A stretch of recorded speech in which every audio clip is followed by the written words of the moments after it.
Halo semua, di sini kami akan membawakan topik tentang peradaban pada masa dinasti Umayyah di Andalusia.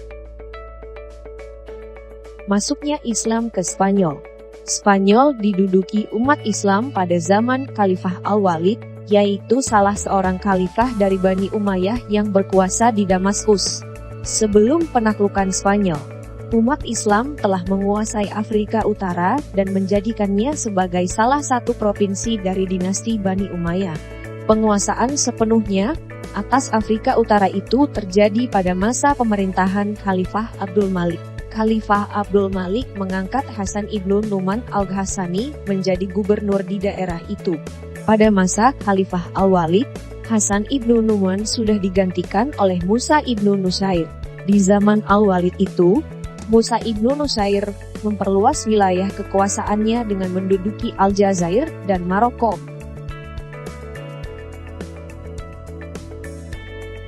Perkembangan dakwah Islam di Spanyol. Sejak pertama kali menginjakan kaki di tanah Spanyol, hingga jatuhnya kerajaan Islam terakhir di sana, Islam memainkan peranan yang sangat besar. Masa itu berlangsung lebih dari 7,5 abad. Peradaban Spanyol lewat dakwah Islam. Dalam masa lebih dari 7 abad kekuasaan Islam di Spanyol, umat Islam telah mencapai kejayaannya di sana. Banyak prestasi yang mereka peroleh. Bahkan, pengaruhnya membawa Eropa dan kemudian dunia kepada kemajuan yang lebih kompleks.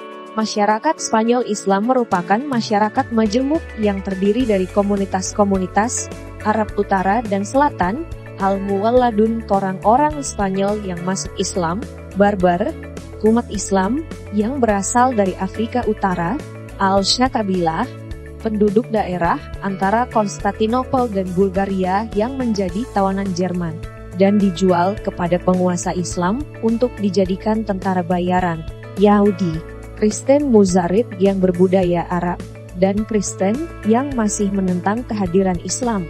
Semua komunitas itu, kecuali yang terakhir, memberikan saha intelektual atas terbentuknya lingkungan budaya Andalusia yang melahirkan kebangkitan ilmiah, sastra, dan pembangunan fisik di Spanyol. Penyebab kemunduran dan kehancuran Islam di Spanyol. Terdapat beberapa faktor yang mempengaruhi kemunduran Islam di Spanyol. Di antaranya yaitu 1. Kesulitan ekonomi.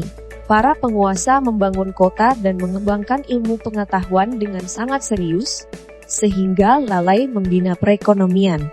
Akibatnya timbul kesulitan ekonomi yang amat memberatkan dan mempengaruhi kondisi politik dan militer. 2. Tidak jelasnya sistem peralihan kekuasaan. Hal ini menyebabkan perdebatan kekuasaan di antara ahli waris. Bahkan, karena inilah kekuasaan Bani Umayyah runtuh dan Mulk al-Tawaif muncul. Granada yang merupakan pusat kekuasaan Islam terakhir di Spanyol jatuh ke tangan Ferdinand dan Isabella. Di antaranya juga disebabkan karena permasalahan ini. 3. Spanyol merupakan daerah Islam yang terpencil.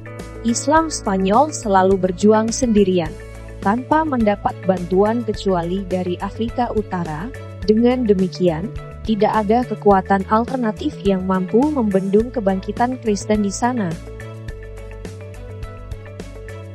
Kesimpulan yang dapat ditarik dari topik ini adalah agama Islam sebagai rahmat bagi semesta alam. Selain atas kehendak dari Yang Maha Esa, hal tersebut tidak terlepas pula dari usaha dan ikhtiar para pembawa ajaran agama itu sendiri, para mujahid yang tetap tawakal dan istiqomah untuk menegakkan ajaran agama yang hakiki dan benar ini terus bergerak dengan segala arah dan segala caranya. Seperti usaha yang terus dilakukan untuk mensiarkan ajaran Islam tersendiri.